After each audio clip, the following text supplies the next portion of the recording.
Pada kesempatan kali ini, kita akan mengisahkan tentang sosok manusia yang tercatat memiliki dosa paling besar dalam sejarah umat manusia. Ia bukan raja yang zalim, bukan pula panglima perang yang menumpahkan darah tanpa batas. Ia adalah Amr bin Luhai, seorang tokoh yang namanya tidak asing dalam kitab-kitab sejarah jahiliyah, tetapi ketenarannya bukan karena kebaikan, melainkan karena kerusakan akidah yang ia tanamkan. Nama ini amat luar biasa, bukan karena kemuliaan, tetapi karena keburukan yang diwariskannya. Baginda Nabi Muhammad SAW sendiri yang menyebutnya secara jelas dalam sabda beliau. Rasulullah bersabda bahwa beliau diperlihatkan Amr bin Luhai di dalam neraka, disiksa dengan siksaan yang amat pedih. Isi perutnya terburai keluar, sementara ia berulang kali memegangi ususnya itu. Ia tidak mati, tidak binasa, tidak lenyap, sebab di neraka tidak ada kematian. Azab itu terus berulang, sebagaimana terus berulang pula penyesalan yang tidak pernah berakhir.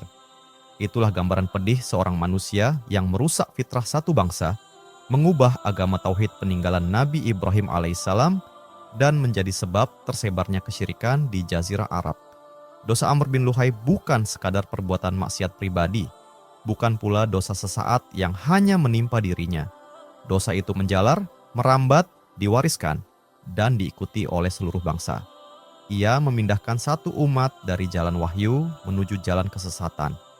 Dan siapa yang menjadi penyebab kesesatan sebuah kaum, maka dosanya seperti dosa seluruh pengikutnya, tanpa mengurangi dosa mereka sedikit pun. Lalu siapakah Amr bin Luhai ini? Nama lengkapnya adalah Amr bin Luhai bin Qam'ah al-Khuzai. Dia adalah pemimpin besar dari kabilah Khuza'ah yang dahulu berkuasa di Makkah sebelum Quraisy. Ia berasal dari garis keturunan Khuza'ah yang terpandang dan dihormati, sehingga setiap perbuatannya diikuti oleh banyak orang. Dalam sejarah Arab, Amr bin Luhai dikenal sebagai orang pertama yang merusak ajaran tauhid peninggalan Nabi Ibrahim.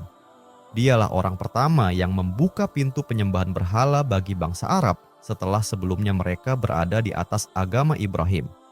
Dialah yang mengangkat patung Hubal dari Syam menuju Makkah. Dialah yang menanamkan keyakinan-keyakinan rusak, mempopulerkan jimat-jimat, nazar-nazar jahiliyah, pengharaman hewan tanpa dalil, hingga ritual-ritual kesyirikan yang kemudian menyebar dan memenuhi seluruh jazirah Arab. Itulah sebabnya Rasulullah SAW mengabarkan bahwa Amr bin Luhai mendapat azab yang sangat berat karena dialah yang pertama kali membawa berhala ke jazirah Arab. Dosanya bukan hanya untuk dirinya, tetapi juga dari setiap orang yang mengikuti kesesatan yang ia sebarkan. Sahabat Pijar Studio yang dirahmati Allah Ta'ala, sekarang kita masuk pada kisah Amr bin Luhai dan lahirnya kesyirikan di Jazirah Arab hingga kelahiran manusia mulia Nabi Muhammad SAW. Setelah wafatnya dua nabi mulia, yaitu Ibrahim alaihissalam dan putranya Ismail alaihissalam, manusia masih hidup dalam keadaan tentram. Mereka tetap menjaga ajaran tauhid yang diwariskan oleh kedua nabi tersebut. Makkah pada masa itu masih bersih dari syirik, masih dipenuhi dengan nilai-nilai yang dibangun oleh keluarga Ibrahim. Namun seiring berlalunya waktu, generasi berganti, dan waktu berjalan sangat panjang, hingga para ahli sejarah pun tidak mampu memastikan berapa abad jarak antara wafatnya Ismail dengan kemunculan Amr bin Luhai ini. Yang jelas, selang waktu itu sangat lama. Sepanjang masa itu, suku Jurhum yang dulu menolong Siti Hajar dan Ismail terus berkembang. Mereka menetap di Makkah, menurunkan keturunan, dan akhirnya menjadi keluarga besar Nabi Ismail alaihissalam. Karena Ismail sendiri menikah dengan wanita dari kalangan mereka sendiri, yaitu dari suku Jurhum. Suku Jurhum, karena menghuni Makkah dan mengurus jamaah haji, mereka mendapatkan banyak keuntungan dari perdagangan makanan dan minuman. Sama seperti kondisi Makkah hari ini, siapa yang berdagang di kota suci itu hampir tidak pernah sepi rezeki. Begitu pula keadaan ribuan tahun lalu. Namun keberkahan yang diterima suku Jurhum ini melahirkan kecemburuan dari suku Arab lainnya, yaitu suku Khuza'ah. Suku ini dikenal berani, keras, dan terbiasa berperang. Mereka tidak senang melihat suku Jurhum menguasai Makkah, apalagi menguasai sumber-sumber perekonomian dari jamaah haji. Maka mereka datang dengan pasukan besar, berniat merebut Makkah dari tangan Jurhum. Suku Jurhum pun segera menutup pintu-pintu benteng kota, bersiap mempertahankan wilayah mereka. Perang pun terjadi selama beberapa hari. Namun, dengan takdir Allah, Khuza'ah menang dan Jurhum dikalahkan. Para pemimpin Jurhum yang tersisa melihat tanda kekalahan. Makkah yang mereka kuasai ratusan tahun itu akan jatuh ke tangan pendatang baru. Maka mereka mengambil satu keputusan yang akan mengubah sejarah, yaitu mereka menimbun sumur Zam-Zam, menguburnya, dan bersumpah untuk tidak memberitahu siapapun jika Khuza'ah akhirnya masuk ke kota. Mereka tidak ingin suku lain menguasai sumber air paling berharga itu. Suku Khuza'ah pun masuk ke Makkah, memerintah kota tersebut. Para ahli sejarah menyebut bahwa masa kekuasaan Khuza'ah berlangsung 300 hingga 500 tahun. Selama rentang waktu itu, Zam-Zam tetap hilang. Terpendam, tidak diketahui lokasinya hingga masa Abdul Muthalib kelak.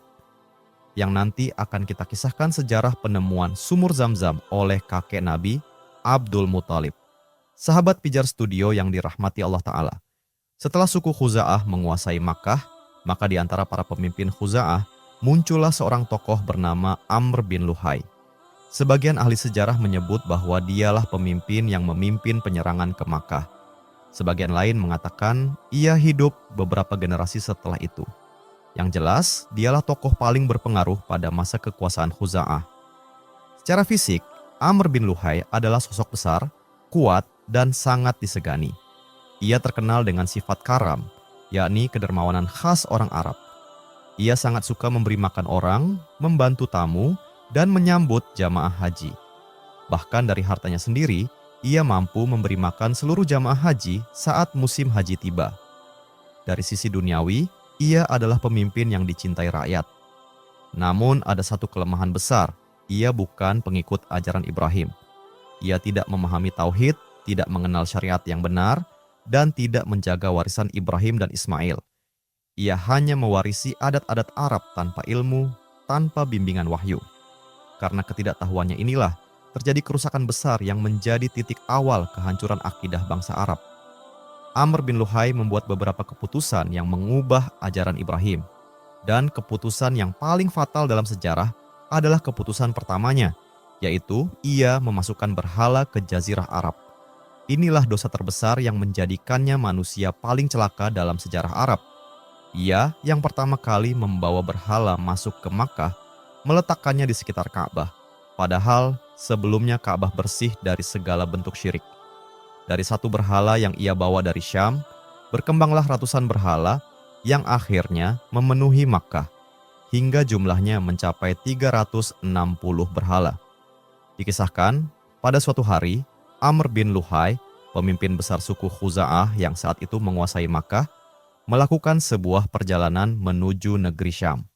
Syam, pada zaman dahulu, mencakup wilayah yang kini menjadi 4 negara, yaitu Lebanon, Suriah, Yordania, dan Palestina. Negeri itu terkenal maju, makmur, dan dihuni berbagai kaum, termasuk suku-suku yang telah terpengaruh budaya asing.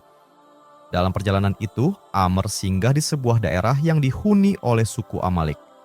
Ia melihat pemandangan yang aneh baginya. Orang-orang menyembah patung-patung besar dengan penuh khusyuk. Tidak pernah ia melihat praktik seperti itu di Mekah sebelumnya. Amr bertanya kepada mereka, "Apa yang kalian lakukan?" Suku itu menjawab, "Patung-patung ini mendekatkan kami kepada Allah. Jika kami membutuhkan sesuatu, kami meminta kepadanya. Patung inilah yang menurunkan hujan untuk kami, menyembuhkan penyakit kami, memberikan keturunan, dan memenuhi kebutuhan kami." Jawaban itu membuat Amr bin Luhai tertarik. Ia tidak mengenal tauhid, tidak memahami ajaran Ibrahim yang sebenarnya. Ia hanya mewarisi ritual-ritual kosong tanpa ilmu. Maka ucapan kaum itu langsung memengaruhi pikirannya. Ia berkata, "Kami di Mekah tidak memiliki air. Tidak ada sumber air di negeri kami." Ucapan ini menjadi bukti kuat bagi para ahli sejarah bahwa Amr bin Luhai bukan raja pertama dari Khuza'ah, melainkan pemimpin beberapa generasi setelah perebutan Makkah.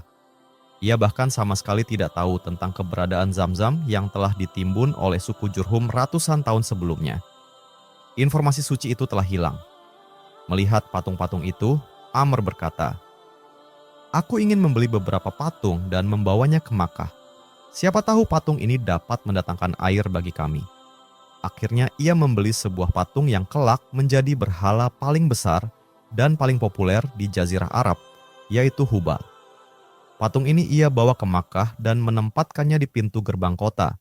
Tak berhenti di situ, ia mengeluarkan perintah kepada seluruh penduduk Makkah untuk datang setiap hari dan meminta kepada Hubal agar Makkah mendapatkan sumber air. Karena ia adalah pemimpin besar yang disegani dan karena ajaran Ibrahim sudah sangat jauh berlalu, masyarakat Makkah pun mengikutinya. Mereka masih mengenal Allah sebagai pencipta, tauhid rububiyah masih ada, namun ibadah uluhiyah telah rusak, tercampur aduk dengan kesyirikan yang diperkenalkan oleh Amr bin Luhai. Sejak saat itu, tepat pada masa itulah, dimulailah penyembahan berhala di tanah Makkah. Beberapa waktu pun berlalu, Amr bin Luhai membuat perintah terbaru. Setiap suku di Makkah harus membuat patung khusus untuk disembah. Makkah pada masa itu dihuni banyak kabilah. Setiap pojok kota seperti benteng-benteng kecil, masing-masing dengan wilayah suku. Maka setiap suku meletakkan patungnya sendiri di depan pemukiman mereka.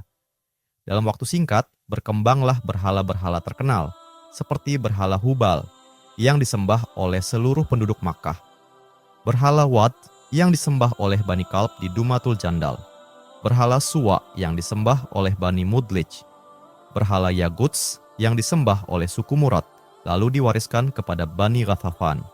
Berhala Ya'uq, yang disembah oleh suku Hamdan di Yaman, dan berhala Nasr, yang disembah oleh kalangan Himyar dari penduduk Yaman. Pada musim haji, orang-orang dari seluruh Jazirah Arab datang ke Makkah.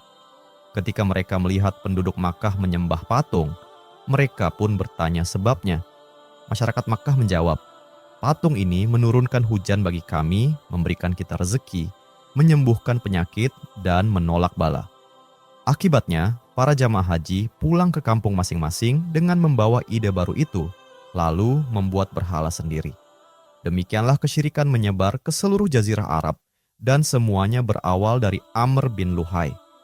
Amr bin Luhai kemudian kembali mengeluarkan perintah baru, yaitu menjadikan pembuatan patung sebagai mata pencaharian penduduk Makkah. Maka hampir seluruh penduduk Makkah menjadi pembuat patung.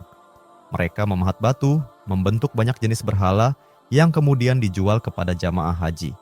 Setiap daerah di seluruh Jazirah Arab akhirnya memiliki patungnya sendiri.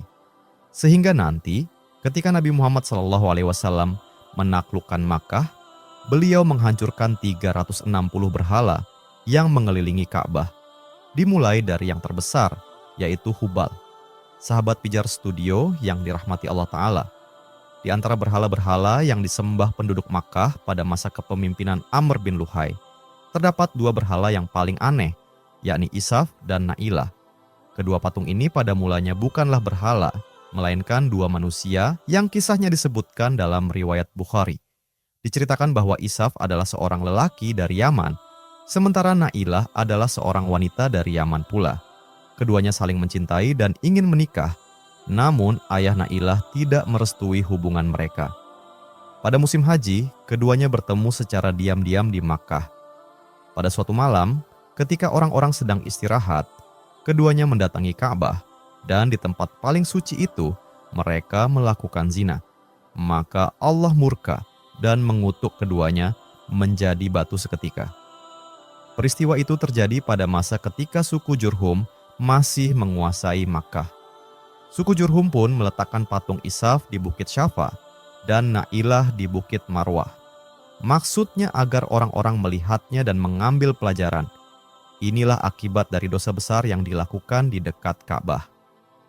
Namun, ketika Amr bin Luhai berkuasa, ia tidak tahu kisah ini. Ia mengira kedua patung itu adalah berhala peninggalan orang terdahulu. Lalu ia memindahkannya ke dekat Ka'bah dan memerintahkan masyarakat untuk menyembahnya. Betapa buruknya kesyirikan itu. Manusia yang pernah dikutuk karena zina, kini disembah sebagai Tuhan. Inilah kebodohan Amr bin Luhai yang diikuti penduduk Makkah pada saat itu. Kebodohan masa itu begitu parah, hingga Umar bin Khattab radhiyallahu anhu pernah berkata, Aku pernah hendak keluar dari Makkah dan lupa membawa berhala. Maka aku membawa batu dari pinggir jalan. Batu itu kuukir sedikit, kuukir matanya dan hidungnya, lalu kusembah sebagai Tuhan. Begitulah keadaan manusia yang jauh dari petunjuk Allah saat itu. Mereka menyembah batu yang mereka buat dengan tangan mereka sendiri. Umar bin Khattab radhiyallahu anhu juga pernah menceritakan kisah masa jahiliyahnya. Ia berkata, "Suatu ketika aku keluar dari Makkah dan aku lupa membawa batu dari kota itu. Padahal aku biasa membawa batu Makkah untuk kujadikan sesembahan. Aku tidak membawa apapun kecuali pakaian, makanan, dan beberapa butir kurma. Saat aku beristirahat dan ingin berdoa kepada Tuhan, aku mencari batu, tetapi tidak ada satupun batu dari Makkah. Aku hanya menemukan kurma-kurma yang kubawa. Maka aku bentuklah kurma itu menjadi Tuhan, lalu aku sembah. Namun setelah beberapa saat aku merasa lapar, maka Tuhan itu aku makan kepalanya." Umar kemudian tersenyum ketika mengenang masa itu. Para sahabat bertanya kepadanya, "Mengapa engkau tersenyum, wahai Amirul Mukminin?" Ia menjawab, "Aku teringat betapa bodohnya kami pada masa jahiliyah dahulu. Kami membuat Tuhan dari kurma, lalu ketika lapar, kami memakan Tuhan itu." Demikianlah gambaran betapa gelapnya keadaan Arab sebelum datangnya Islam. Dan kebodohan besar itu bermula dari seseorang bernama Amr bin Luhai, pemimpin yang pertama kali merusak ajaran Ibrahim dan Ismail di Makkah. Sahabat pijar studio yang dirahmati Allah Ta'ala. Tidak hanya memasukkan berhala ke Makkah, Amr bin Luhai juga mengutak-atik syariat haji warisan Nabi Ibrahim, termasuk mengubah lafaz talbiyah yang suci menjadi talbiyah yang berbau syirik. Talbiyah asli yang murni diajarkan para nabi adalah labbaik Allahumma labbaik, labbaik la syarika laka labbaik, innal hamda wan ni'mata laka wal mulk la syarika lak. Artinya, aku memenuhi panggilanmu, ya Allah. Aku memenuhi panggilanmu, tiada sekutu bagimu. Sesungguhnya segala puji, nikmat, dan kerajaan adalah milikmu. Tidak ada sekutu bagimu. Kalimat ini adalah ucapan tauhid yang sangat jelas, namun Amr bin Luhai menambahkan satu kalimat syirik berikut. Kalimat ini merupakan ucapan tauhid yang sangat jelas. Namun Amr bin Luhai menambahkan satu kalimat berikut, illa syarikan huwalak tamlikuhu wa ma malak. Artinya, kecuali sekutu yang engkau miliki dan engkau menguasai dirinya beserta apa yang ia miliki. Inilah kalimat syirik yang merusak kemurnian haji. Kalimat ini kemudian diulang-ulang oleh kaum Quraisy hingga zaman Nabi Muhammad SAW. Dan talbiyah yang mereka ucapkan inilah pembeda antara seorang muslim dan seorang musyrik saat ibadah haji. Bagi muslim adalah ucapan la syarika laka, dan bagi musyrik Quraisy adalah ucapan illa syarikan huwalaka. Betapa hinanya kalimat itu. Mereka mengakui ada sekutu bagi Allah, lalu menambahkan bahwa sekutu itu dimiliki Allah. Sebuah kontradiksi yang mencerminkan rusaknya akal mereka oleh syirik.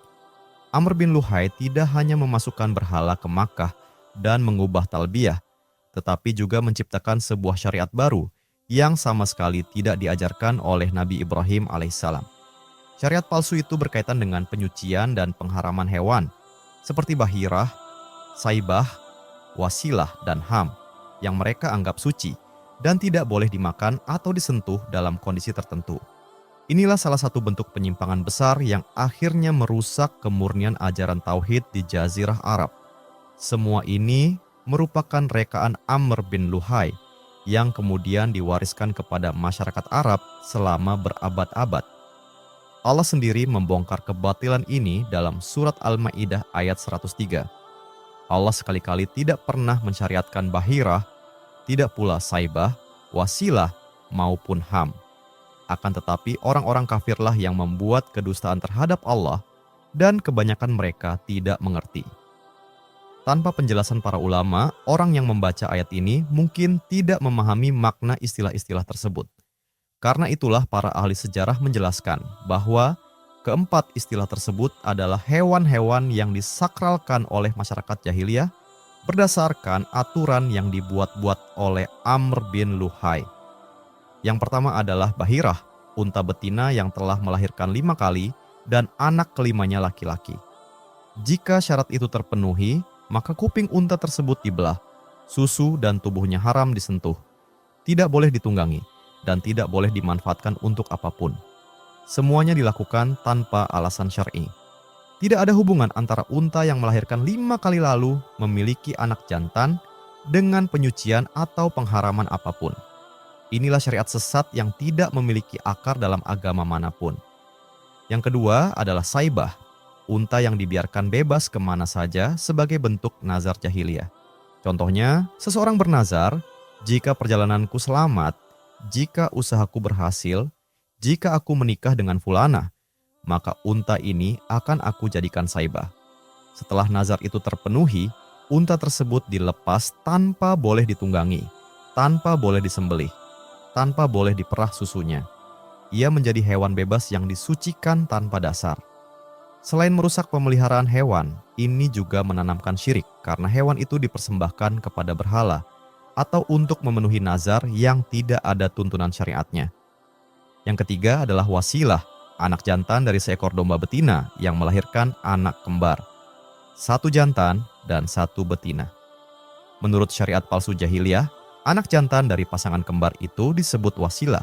Ia dianggap suci dan tidak boleh disembelih kecuali khusus untuk berhala. Lagi-lagi, tidak ada hubungan logis antara kelahiran anak kembar dan kesucian khusus. Ini murni tradisi batil yang dibuat Amr bin Luhai. Dan yang keempat adalah ham, unta jantan yang dianggap suci karena telah berhasil membuntingkan unta betina sebanyak 10 kali. Jika seekor unta jantan telah mengawini 10 betina hingga semuanya hamil, maka unta itu menjadi keramat, tidak boleh ditunggangi, tidak boleh disembelih, dan tidak boleh dijadikan alat kerja. Padahal ini sekadar kemampuan biologis hewan, bukan tanda kesucian apapun. 4 syariat palsu ini, bahirah, saibah, wasilah, dan ham, dibuat oleh Amr bin Luhai untuk mengokohkan pengaruhnya, menciptakan ritual baru, dan memperkuat budaya syirik. Masyarakat Makkah menjalankannya selama berabad-abad hingga kedatangan Nabi Muhammad SAW yang kemudian menghancurkan seluruh syariat batil warisan jahiliyah tersebut.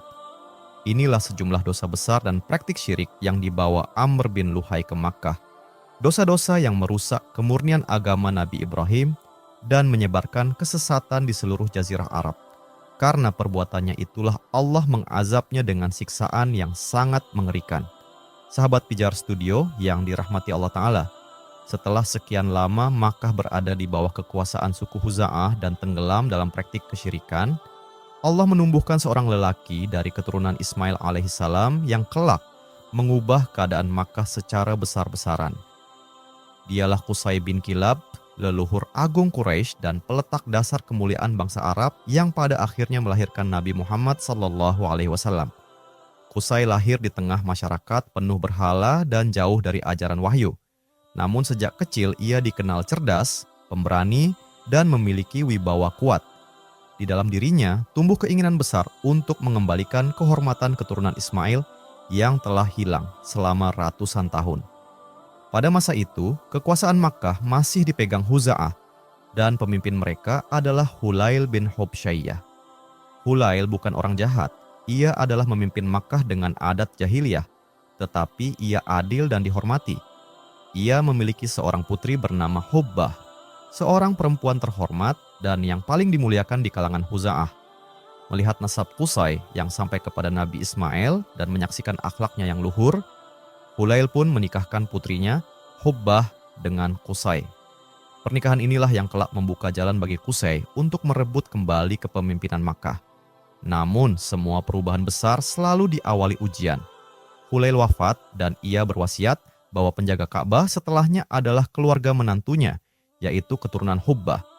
Tetapi, suku Huza'ah tidak rela kekuasaan itu berpindah ke tangan Quraisy.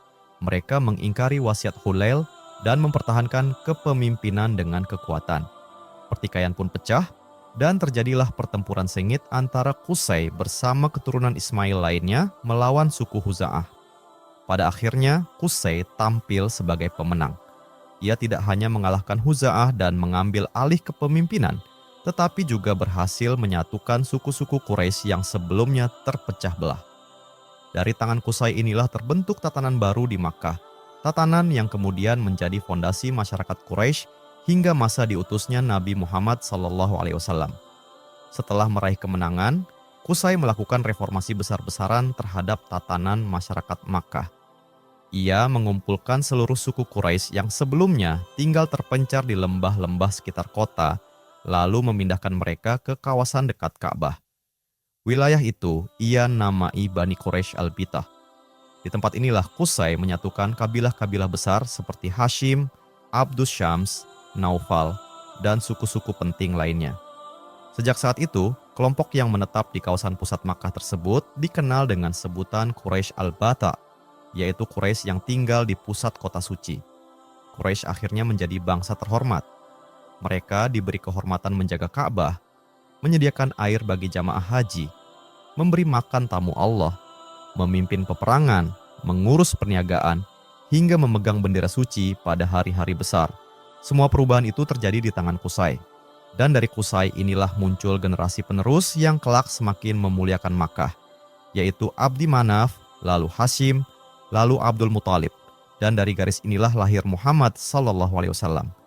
Namun, sebelum sampai di sana, masih ada satu kisah besar yang belum terungkap. Bagaimana Abdul Muthalib menemukan kembali air Zam-Zam yang hilang selama 300 tahun. Dikisahkan, ratusan tahun telah berlalu sejak suku Jurhum mengubur sumur Zam-Zam. Selama masa itu, tidak ada seorang pun di Makkah yang mengetahui di mana letaknya. Penduduk Makkah hidup dengan sumur-sumur lain yang dangkal.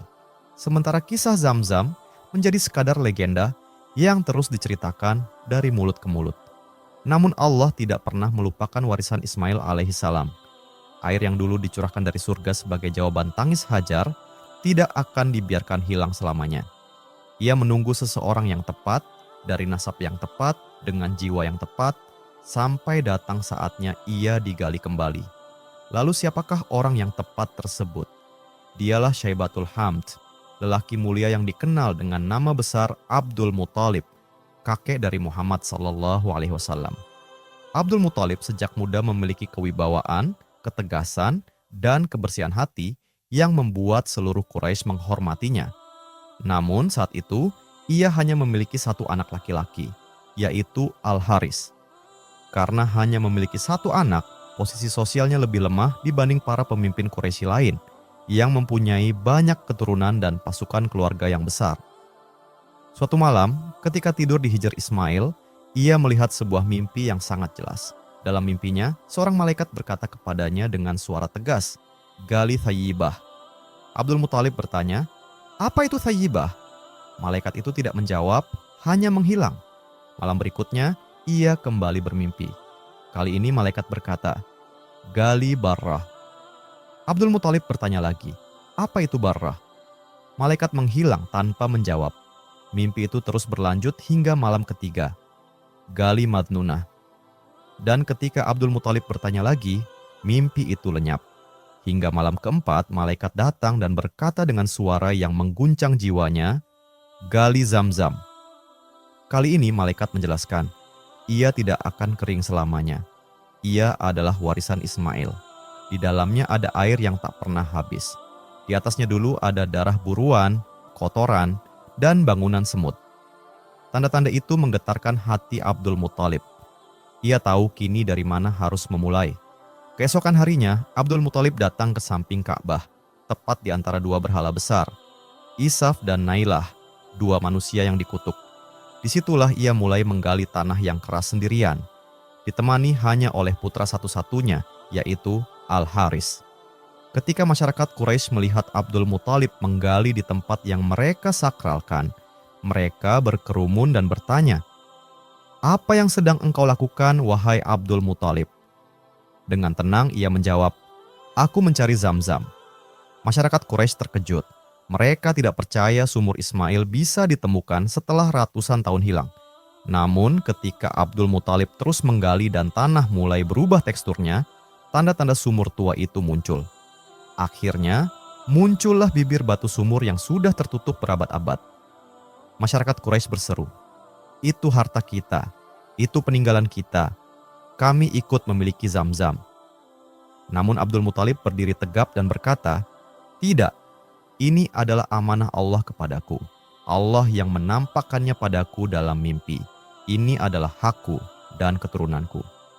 Quraisy menolak hingga terjadi perdebatan panjang. Bahkan mereka menawarkan agar masalah ini dihakimi oleh seorang dukun terkenal di luar Makkah. Abdul Muthalib menerima, tetapi dengan satu syarat. Jika ia menang, Quraisy harus mengakui haknya penuh atas Zamzam. Mereka pun menyetujuinya. Dalam perjalanan menuju Yaman untuk menemui dukun itu, rombongan Quraisy dan Abdul Muthalib kehabisan air di tengah padang pasir. Orang-orang Quraisy hampir mati kehausan dan mereka meminta bantuan kepada Abdul Muthalib. Abdul Muthalib mengangkat tangan ke langit dan berdoa. Dan tiba-tiba dari bawah telapak kakinya memancar air. Sebagian riwayat mengatakan, itu adalah karamah yang Allah berikan kepadanya. Orang-orang Quraisy tercengang. Mereka langsung bersujud. Mereka berkata, "Wahai Abdul Muthalib, demi Allah engkau berada di atas kebenaran. Kami tidak akan menentangmu lagi atas Zamzam. Kembalilah, Zamzam milikmu sepenuhnya." Maka Abdul Muthalib pun kembali ke Makkah dengan kehormatan yang jauh lebih besar dari sebelumnya. Setelah penemuan kembali Zamzam, Abdul Muthalib menjadi tokoh paling dihormati di seluruh Makkah. Ia memikul amanah besar memberi minum para jamaah haji dan menjaga Ka'bah, sebuah kedudukan mulia yang tidak dimiliki siapapun selain dirinya. Waktu pun berlalu. Allah kemudian menganugerahkan kepadanya 10 putra laki-laki, di antaranya Al-Haris, Az-Zubair, Abu Lahab, Al-Abbas, Hamzah, Abu Thalib, dan Abdullah, hingga jumlah mereka genap 10. Di antara seluruh putra Abdul Muthalib, Abdullah adalah yang paling beliau cintai. Abdullah saat itu masih muda, sehat, gagah, dan dikenal sebagai lelaki paling tampan di antara saudara-saudaranya. Ketika Abdullah mencapai usia dewasa, Abdul Muthalib menikahkannya dengan seorang wanita terhormat dari Bani Zuhrah, yaitu Aminah binti Wahab, seorang wanita yang terkenal dengan kecerdasan, kemuliaan, dan nasab yang bersih. Maka berlangsunglah pernikahan yang diberkahi itu. Beberapa hari setelah pernikahan, Abdullah berangkat berdagang ke negeri Syam bersama kafilah Quraisy. Namun saat perjalanan pulang, kesehatannya menurun. Ia singgah di Yatsrib, di rumah kerabat dari keluarga Najjar, dan di sanalah ia jatuh sakit hingga akhirnya wafat pada usia yang sangat muda. Saat itu Aminah tengah mengandung. Sendirian, tanpa suami yang dulu selalu menenangkannya dengan senyum lembut. Namun di balik kesedihan itu, Allah menanamkan ketentraman di hatinya. Ia melihat cahaya dalam mimpinya, seolah keluar dari dirinya dan menerangi seluruh negeri Syam. Ia sering berkata, "Aku tidak pernah merasakan kehamilan yang berat. Bayi ini tidak memberatkanku, ia membawa ketenangan." Demikianlah Allah menjaga ibu dari manusia termulia, hingga pada malam Senin di bulan Rabiul Awal, malam yang tidak pernah dilupakan sejarah, Aminah merasakan waktu kelahiran telah tiba. Ia ditemani beberapa wanita dari keluarganya dan malaikat-malaikat yang datang tanpa terlihat oleh mata manusia. Nabi SAW lahir dalam keadaan suci. Aminah berkata, "Ketika ia lahir, keluar dariku cahaya yang menerangi istana-istana Syam." Rasulullah SAW lahir dalam keadaan bersih, tubuhnya harum, dan wajahnya tertuju ke langit, seakan mengetahui dari mana tugas besarnya akan datang. Abdul Muthalib menggendong cucunya itu dengan air mata haru yang jatuh tanpa bisa ditahan. Ia berkata, "Aku menamainya Muhammad yang banyak dipuji, agar ia dipuji di langit dan di bumi." Pada hari itu, maka seakan diselimuti cahaya yang lembut, seolah seluruh alam merayakan kelahiran pemimpin umat manusia. Singkat cerita, 40 tahun kemudian, Rasulullah SAW diangkat menjadi nabi dan rasul. Hingga tiba tahun ke-8 Hijriah, terjadilah Fatuh Makkah, penaklukan Makkah. Ketika Rasulullah SAW memasuki kota itu sebagai pemenang, beliau langsung menuju Ka'bah. Di sekelilingnya terdapat 360 berhala, termasuk Hubal, Lata, Uzza, dan Manat. Beliau lalu menancapkan tongkat busurnya pada berhala-berhala tersebut sambil membaca firman Allah, Innal batila kana zahuqu. Kebenaran telah datang dan kebatilan pasti lenyap. Sesungguhnya kebatilan itu pasti binasa. Maka berhala-berhala itu roboh satu persatu. Rasulullah Shallallahu Alaihi Wasallam kemudian memerintahkan penghancuran seluruh berhala di Jazirah Arab. Setelah itu, agama tauhid kembali tegak dan cahaya petunjuk menyinari seluruh wilayah Makkah dan Madinah. Wallahu a'lam. Assalamualaikum warahmatullahi wabarakatuh.